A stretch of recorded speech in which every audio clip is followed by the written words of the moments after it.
AKBP tidak ada di sana. KPP ada Gereja. Gereja Protestan. di sini tidak ada gereja Protestan. Katolik, semua Katolik. Lutheran.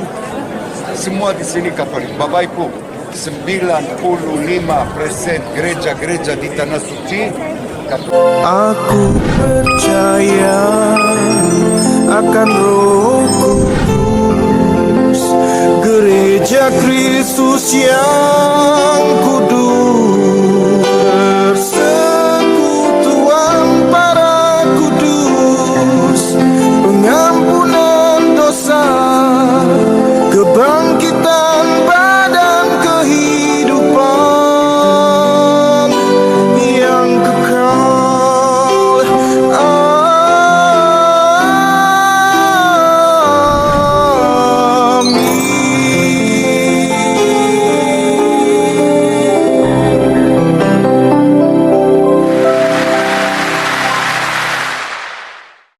Salve, saudara-saudariku umat Katolik. Kali ini dalam seri video 95% gereja-gereja di Tanah Suci adalah Katolik, kita akan mengunjungi gereja kelahiran Tuhan Yesus atau Church of Nativity di kota Bethlehem, Palestina. Gereja kelahiran Yesus atau Church of Nativity adalah salah satu gereja tertua yang masih beroperasi hingga saat ini. Gereja ini pertama kali dibangun oleh Kaisar Romawi Konstantinus pada abad keempat Masehi di atas gua tempat Bunda Maria melahirkan Yesus. Kaisar Konstantinus dan ibunya Santa Helena membangun gereja yang megah dan indah yang dihiasi dengan marmer dan mosaik yang indah. Kemudian, pada abad ke-6, Kaisar Bizantium Justinian membangun gereja baru yang bahkan lebih rumit di tempat yang sama. Selama invasi Persia pada abad ke-7, gereja tersebut terhindar dari kehancuran. Pada abad ke-11, tentara salib mengibarkan bendera mereka di atas basilika kelahiran Yesus ini dan merenovasinya. Pintu masuk utama gereja kelahiran Yesus secara bertahap dibuat lebih rendah, kecil dan lebih sempit untuk melindunginya dari para penyerbu. 2 set tangga mengarah ke gua kelahiran Yesus, tempat bintang perak 14 titik menandai tempat kelahiran Yesus yang tepat. Prasasti pada bintang tersebut berbunyi, Hic de Virgin Maria Yesus Christus natus est, yang berarti di sini Yesus Kristus dilahirkan dari perawan Maria. Gereja ini dijaga dan dipelihara oleh 3 gereja yaitu Katolik Roma, Ortodoks Armenia dari Ortodoks Oriental, dan Ortodoks Timur atau Yunani. Kita mengawali kunjungan kita dengan menyusuri jalan poros Tel Aviv ke Yerusalem di Israel. Kota Yerusalem yang akan kita kunjungi adalah kota Yerusalem yang baru. Anda bisa menyaksikan betapa pembangunan di Israel berjalan dengan sangat baik. Kondisi jalan yang kita lewati sangat mulus, lebar, dan tidak ada hambatan alias tidak macet. Tata kota di Israel juga sangat baik dan sangat bersih. Bangunan-bangunannya tertata dengan rapi dan tidak ada sampah yang berserakan.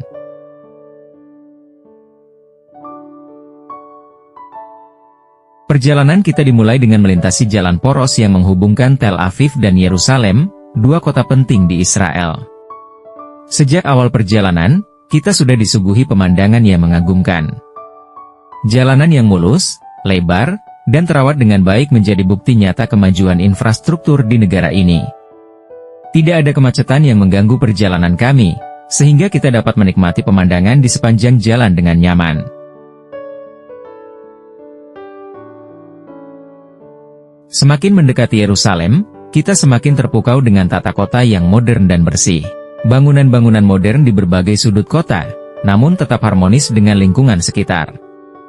Tata ruang yang teratur dan rapi membuat kota ini terlihat sangat estetis.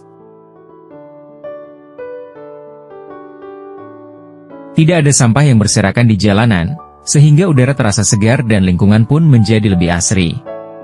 Yerusalem yang kita kunjungi kali ini adalah bagian kota yang lebih modern. Meskipun demikian, nuansa sejarah dan keagamaan tetap terasa kental. Perpaduan antara bangunan-bangunan modern dengan situs-situs bersejarah menciptakan suasana yang unik dan menarik. Kita dapat melihat bagaimana masyarakat Israel berhasil menjaga kelestarian nilai-nilai budaya mereka sambil terus membangun kota yang modern.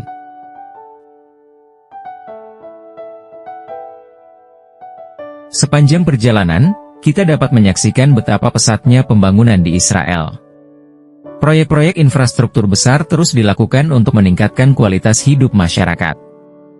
Jalan tol, jembatan, dan gedung-gedung modern adalah beberapa contoh pembangunan yang sedang berlangsung. Pemerintah Israel tampaknya sangat serius dalam mengembangkan negaranya menjadi negara maju. Secara keseluruhan, perjalanan dari Tel Aviv ke Yerusalem memberikan pengalaman yang sangat berkesan.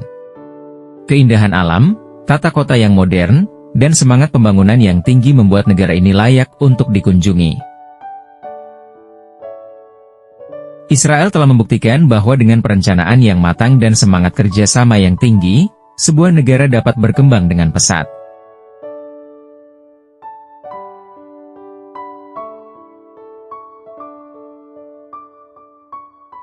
Yerusalem, sebagai kota suci bagi 3 agama besar dunia, memiliki tata kota yang unik dan kompleks. Perpaduan antara bangunan-bangunan bersejarah dan modern menciptakan lanskap kota yang menarik namun juga penuh tantangan. Yerusalem terus berkembang menjadi kota modern dengan gedung-gedung tinggi dan infrastruktur yang semakin baik. Konflik yang berkepanjangan serta upaya pelestarian situs-situs bersejarah menjadi tantangan tersendiri dalam perencanaan tata kota Yerusalem. Meskipun demikian, kota ini tetap menjadi pusat perhatian dunia dan simbol koeksistensi berbagai agama dan budaya.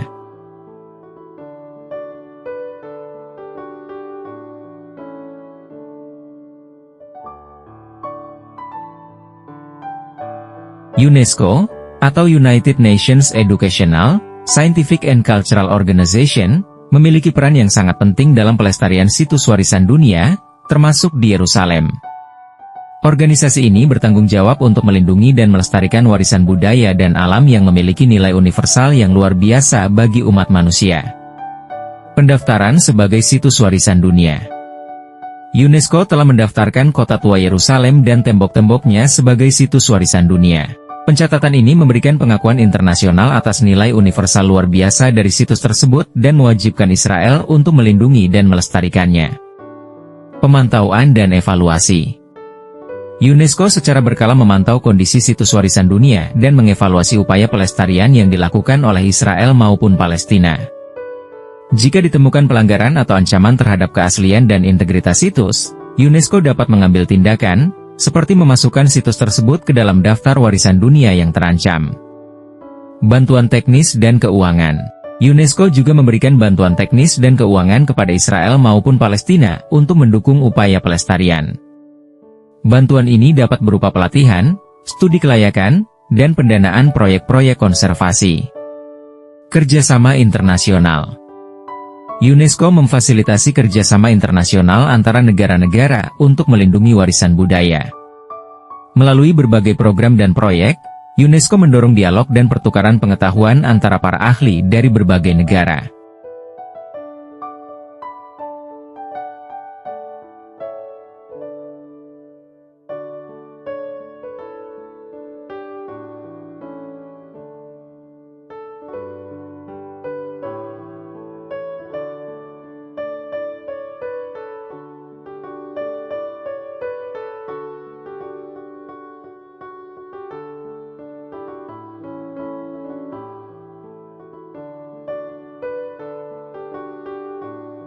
Saat ini kita sedang memasuki perbatasan antara Israel dan Palestina. Disinilah penampakan perbatasan kedua negara ini. Setelah melewati perbatasan ini, kita akan langsung menuju kota Bethlehem yang terletak di tepi barat, Palestina.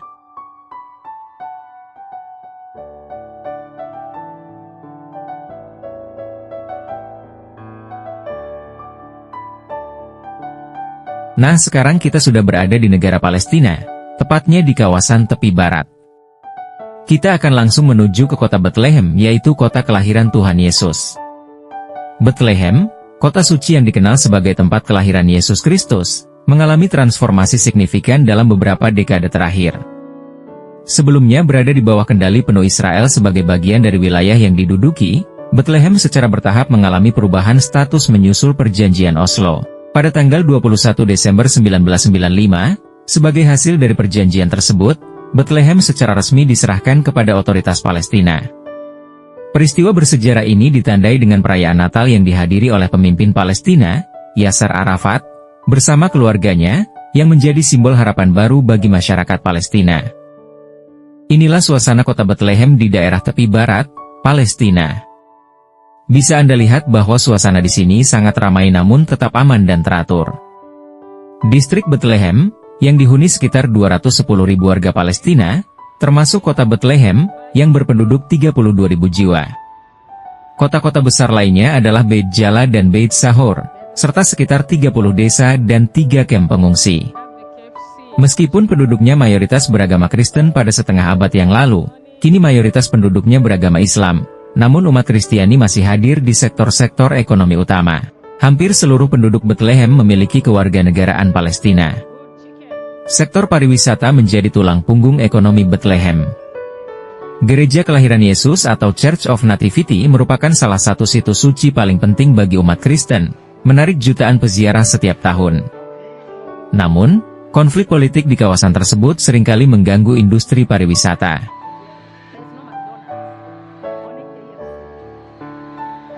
So thank you for coming, and I wish you a pleasant time here in Bethlehem. May God bless you, and let's go now. I suggested to the pastor here to go first to make the road before it close, and then we come back to the Nativity. Is that good for you? Yes. Okay. I would like to ask you a favor before we go. I would like to go all together as a group. Don't be tempted, because a lot of temptation in the road. They will stop you to sell you. If you want that, we will have time at the end, not now. Okay? Is that good? Yeah. Okay, let's go.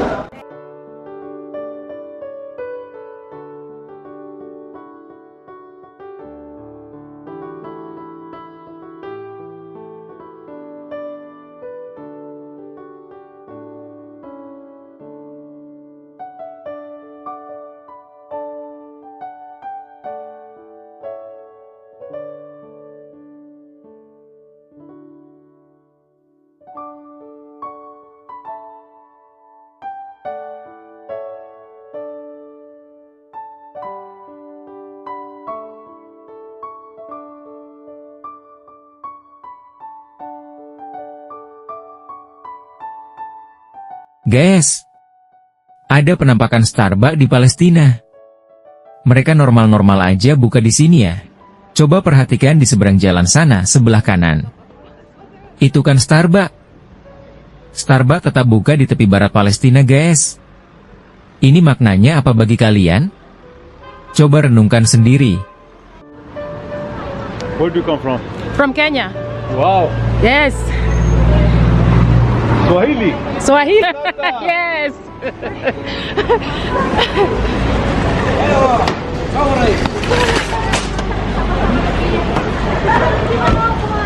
Wow, these are tourists or Sorry? tourists from? Yeah, tourists, Ah, which is good. Oh, yeah, it's good. Yes. They are Russian. They are Russians. Yes.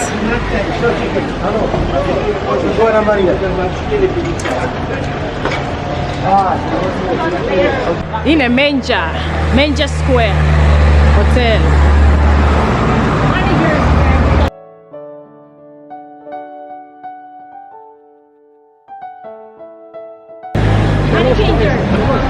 Wow.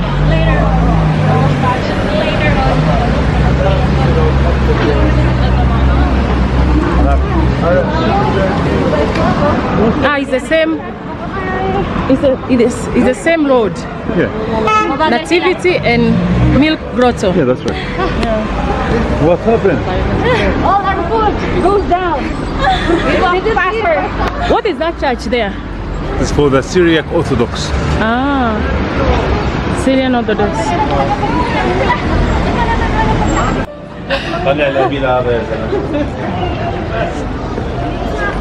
Christmas bells. Wow. Bethlehem wine tasting. Welcome to Bethlehem.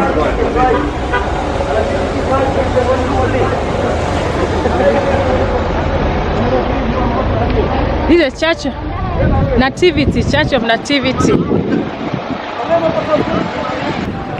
where Christ was born.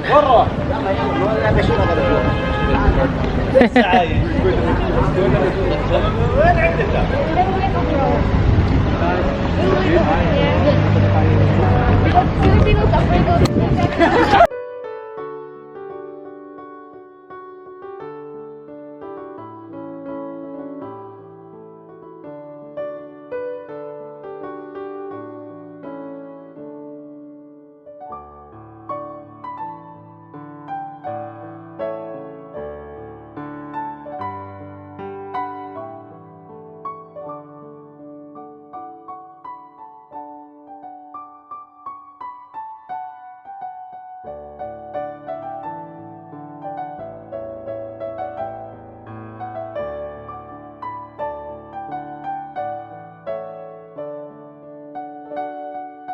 Ini kita di mana nih? Oke, ini kita sedang berada di Palestina. Oh, dari Palestina ya? Tepatnya di Ya. kota Bethlehem. Kota Bethlehem. Ya. Dan ini adalah halaman gereja Nativity atau gereja Ya. kelahiran Yesus Kristus karena Kelahiran Tuhan Yesus ya? Bethlehem. Iya, iya. Oke. Ya. Jadi di sini di dalam gereja ini apa saja, kalau nih? Dalam gereja ini terdapat gua tempat yang dulunya merupakan lokasi tempat kelahiran Yesus Kristus. Ada balongannya juga. Kemudian ada gereja Santa Katarina tempat misa malam Natal yang disiarkan ke seluruh dunia. Di sebelah sana, setiap tahun ya. coba lihat di sebelah sana. Di sebelah sana? Nah, ini sebelah sana ada masjid. Ya. Ya, gereja ini berdampingan dengan masjid. Oh iya, ini langsung berdampingan ya. Oke. Iya. Mungkin ada Coba ke sebelah info lain, Romo. Iya, Di- jadi di sini terdapat dua wilayah, itu Palestina Iya. dan ada gereja dan juga ada masjid. Iya. Di sini hidupnya rukun damai. Siap. Mereka saya menghargai satu sama lain tempat ini. Wilayah Bethlehem, pokoknya di wilayah Bethlehem kita hidup damai. Ada masjid dan juga Ada gereja yang dan saling berdampingan satu ada sama masjid ya. Oke. Ada masjid. Siap. Di sini ada gereja. Ya. Bangunan gereja Nativity ini jika dilihat dari luar seperti tembok benteng dan juga dikelilingi tembok dari tiga biara yaitu Katolik Roma, Ortodoks Yunani, dan Ortodoks Armenia. Untuk masuk ke dalam gereja, pengunjung harus melewati pintu yang sangat kecil, sempit dan rendah. Konon bentuknya yang kecil dibuat secara sengaja dengan tujuan agar orang-orang mau merendahkan diri dan tidak masuk ke dalam gereja dengan perasaan angkuh. Ada juga yang mengatakan jika pintu yang sangat kecil itu dibuat untuk menghalau tentara musuh yang ingin masuk ke dalam gereja dengan kuda saat perang salib berkecamuk. Interior dari gereja ini terdapat sejumlah tiang atau pilar dengan altar dan segala ornamen yang serba berwarna emas. Pilar-pilar ini menggambarkan gereja sebagai tiang penopang dan dasar kebenaran, sebagaimana yang ditulis oleh Santo Paulus di dalam 1 Timotius 3 ayat 15 yang berbunyi, "Gereja dari Allah yang hidup, tiang penopang dan dasar kebenaran."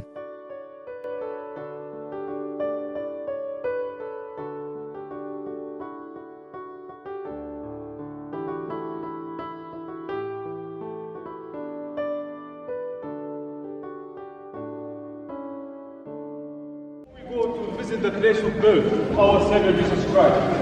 I would like now to start explaining about this life. To start the explanation about this holy place. Are we all here now? Let's wait just for Pastor Ares.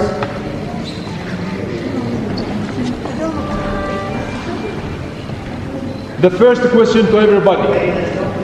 Where are we now? Church of Nativity. Yes. So who was born here?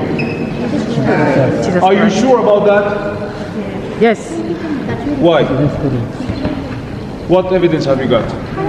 you're going to tell me. Okay, I will. I asked you, are you sure you said yes?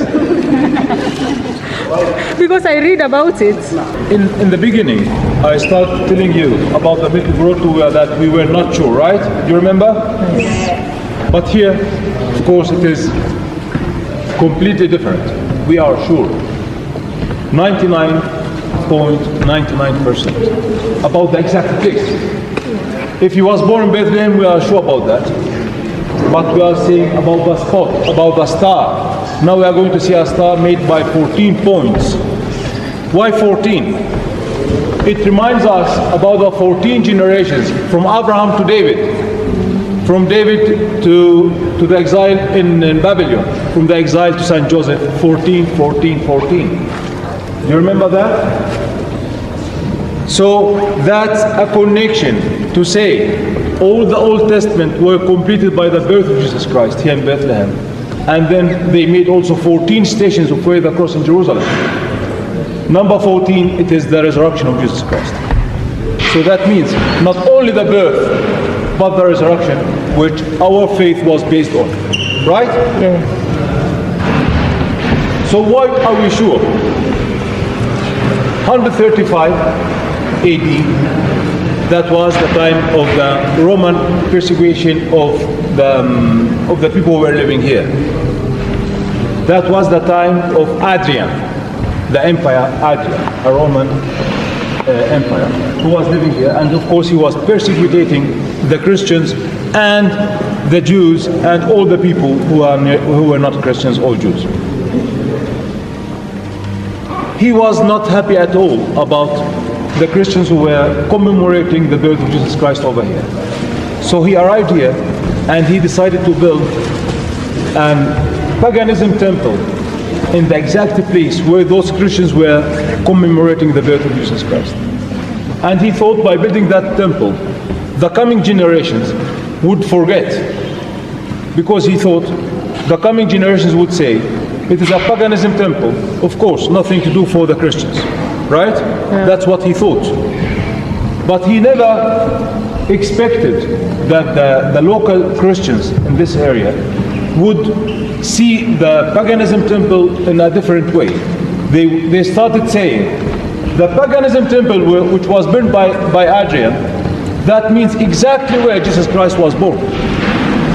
So instead of cancelling the traces of birth, in indirect way, he confirmed that. 135 until Saint Helen. Saint Helen, she was the mother of Constantine, the Emperor Constantine. Yeah. 328. The first thing that she looked for was the paganism temple. When she found the paganism temple over here, she said, Jesus Christ could be born a meter ahead or a meter behind, but he must be born inside this cave. And that's when she started building the first church. And the only remains that we have got from the first church are those mosaics. Please have a look at them. The mosaic, the first floor, the first pyramid, it is 328. 328. That means all the Roman church was made like this. Really beautiful, right? Yes. Good. So you continue taking pictures and I will put it to 328, she started building the first church. Unfortunately, it was burned and damaged, not completely destroyed, by the Samaritans. Who are the Samaritans? Do you remember them? Have you been to Shechem, to Nablus? Good. The Samaritans, now they are not a lot of people. There are only about 800, 750 people. And of course they have got some differences between Jews and Samaritans. They only believe of the first 5 books in the Old Testament, while the Jews, they believe in all the Old Testament 48 books. But that doesn't matter. Anyway, they were persecuted by the Byzantine Empire at that time.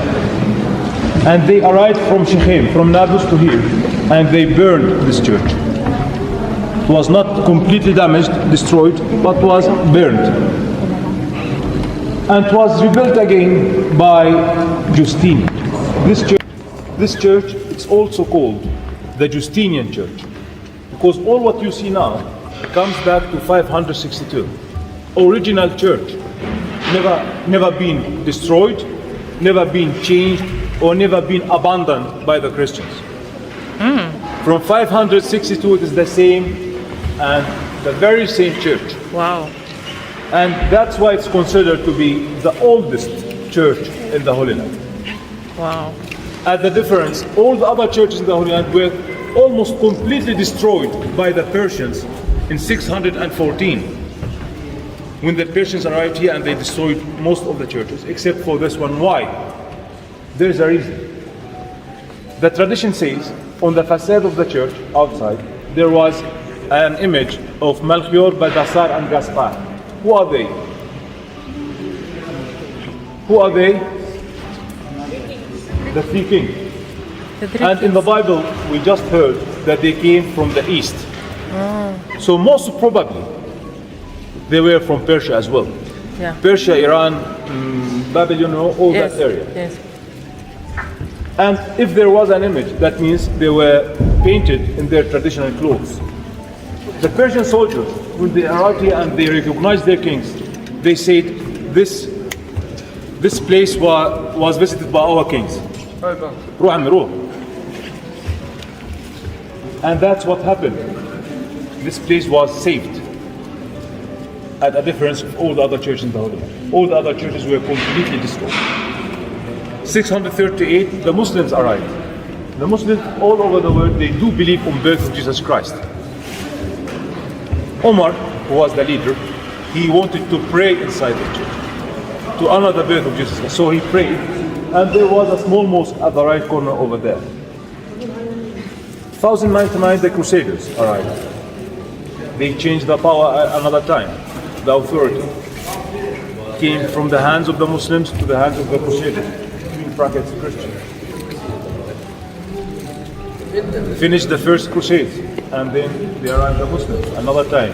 They came back, and of course came and then the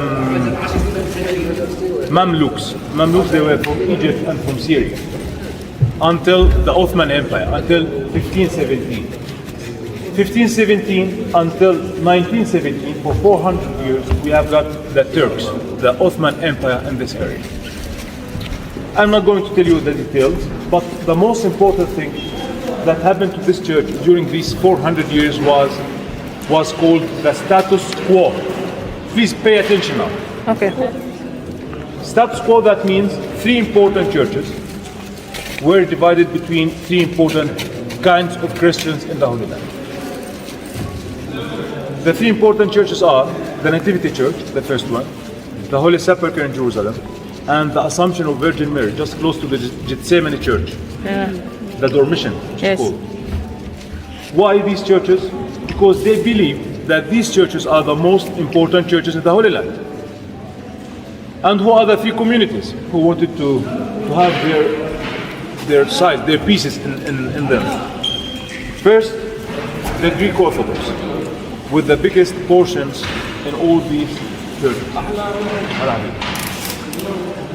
Then the Armenians Orthodox, and then the Catholics, the Roman Catholics.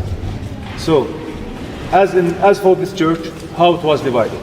All this church is for the Greek Orthodox, except for the left corner, it is for the Armenian Orthodox. Down there, just close to the place of birth, which is called the manger. After he was born, he was put in a manger, right? Yes. The manger, 2 meters square for the Catholics. 2 square meters are not enough for the Catholics, of course, to do the parish. This church is also the parish for the Greek Orthodox in Bethlehem. The left corner over there is also the parish for the Armenian Orthodox of Bethlehem. But for the Catholics, who are more or less 700, 800 people, it's not enough 2 square meters to do the parish, baptisms, funerals, whatever, right? So they built another church for them, which is called St. Catherine from Alexandria, from Egypt. That's from where Christmas Eve is broadcasted all over the world on the 24th December. Not from this church, but from St. Catherine Church. Now, what I would suggest, to go to visit the place of birth, which is the most important thing inside this church. Okay. And of course, 2 by 2, you can go slowly, touch, make your prayers, your intentions, whatever you want. Untuk menuju gua tempat kelahiran Yesus, umat harus melewati pintu yang sempit sekaligus menuruni tangga. Untuk memasukinya harus antri agar di dalam gua tidak terlalu sesak.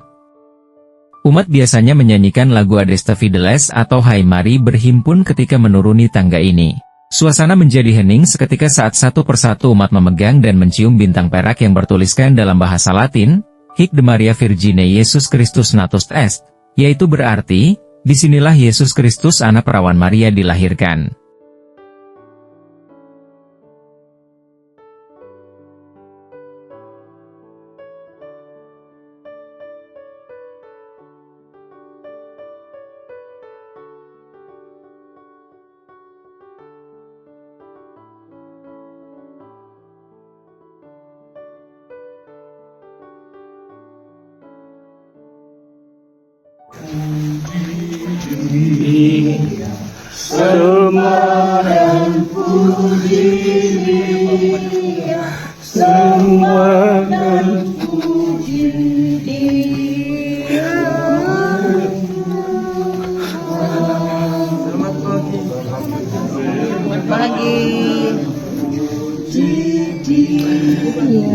Semua dan puji Dia, sembah dan puji Dia selalu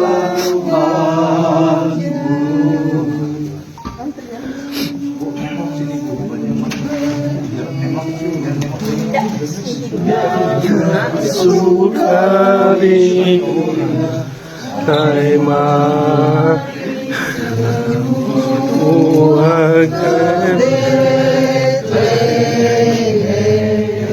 Ya, Bapak Ibu yang mau, yang sudah masuk major, palungan. Dilahir di situ, dibungkus kain lampin, dimasukkan di sini. Palungan. Masuk sama dia bisa. Puji Dia, sembah dan puji Dia, Tuhan.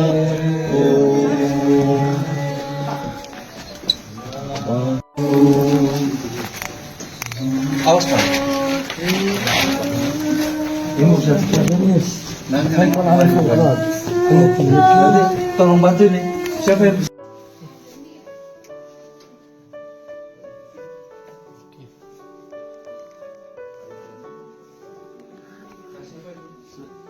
Ini meja berjamuan. Meja perempuan.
Dari gua kelahiran Yesus, kita keluar melalui tangga di sebelah kiri menuju ke ruangan di sebelah yaitu Gereja Katolik Santa Katarina dari Alexandria.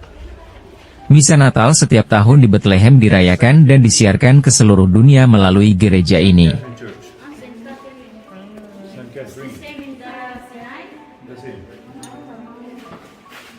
This is where the mass for Christmas light? Yes, Christmas Eve. Saint Catherine of Alexandria.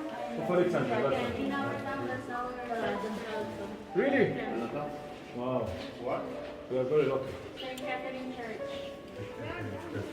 St. Catherine Church from Alexandria, from Egypt. Yeah.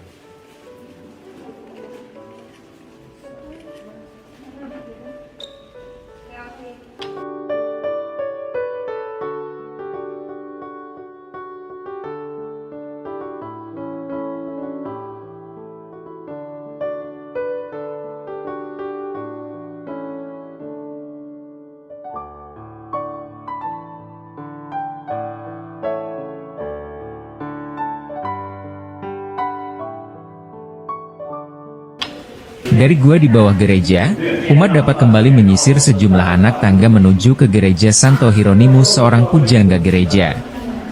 Beliaulah yang menerjemahkan Alkitab Perjanjian Lama dan Perjanjian Baru ke dalam bahasa Latin yang terkenal dengan nama Vulgata. Santo Hieronymus menerjemahkan Alkitab ke dalam bahasa Latin pada tahun 382. Beliau ditugaskan oleh Paus Damasus pertama untuk menulis kembali Alkitab ke dalam bahasa Latin yang digunakan oleh Gereja Roma. Santo Hieronymus dimakamkan di bawah gereja Nativity ini, kemudian jenazahnya dipindahkan ke Roma, Italia. 2 square meters down there were not enough at all. So they decided to build another church for them, 1882, where there was an abandoned convent since the time of the last Crusaders in the Holy Land. When was that? 1265. So from 1265 to 1882, there was an abandoned convent over here. And they found an icon of Saint Catherine from Alexandria, from Egypt. And they decided to call this church Saint Catherine from Alexandria. Okay? And it became the parish of the Catholics of Bethlehem. Just beneath the church, there are also 3 important caves.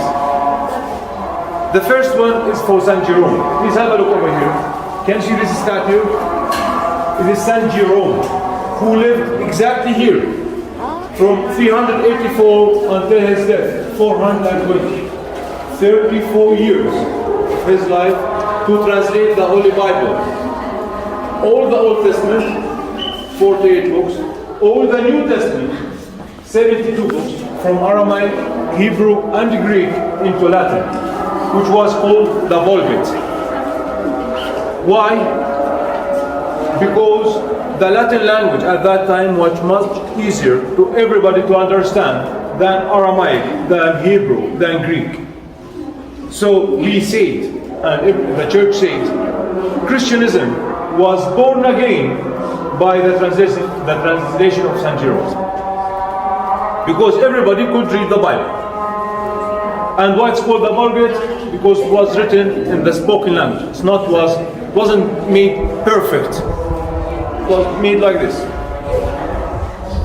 So there is the cave of Saint Jerome, and there is also the cenotaph. Cenotaph, the empty tomb of Saint Jerome. Why empty? Because the relics of Saint Jerome, together with the original piece of the manger, they are still now in Santa Maria Maggiore in Rome. They were taken from here by the Crusaders, by the last 1265, and they took them to Santa Maria Maggiore in Rome. Until now they are still in Rome. So there is the cave of Saint Jerome and the cenotaph, the empty tomb. From the other side, there is also the altar of Saint Joseph. Saint Joseph, that's when he remembered, and the angel appeared to him and told him, please, fly to Egypt, escape to Egypt. And just close to it, there is also another cave, which is called the Cemetery of the Holy Innocents.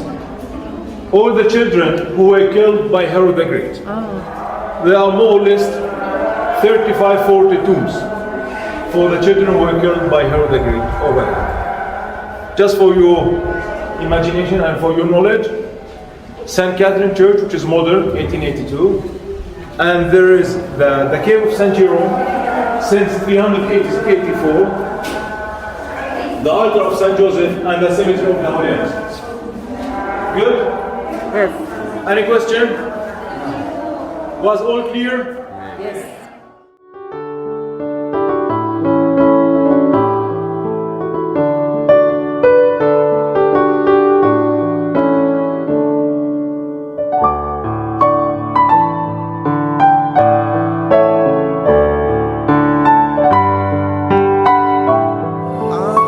Percaya akan Roh Kudus, Gereja Kristus yang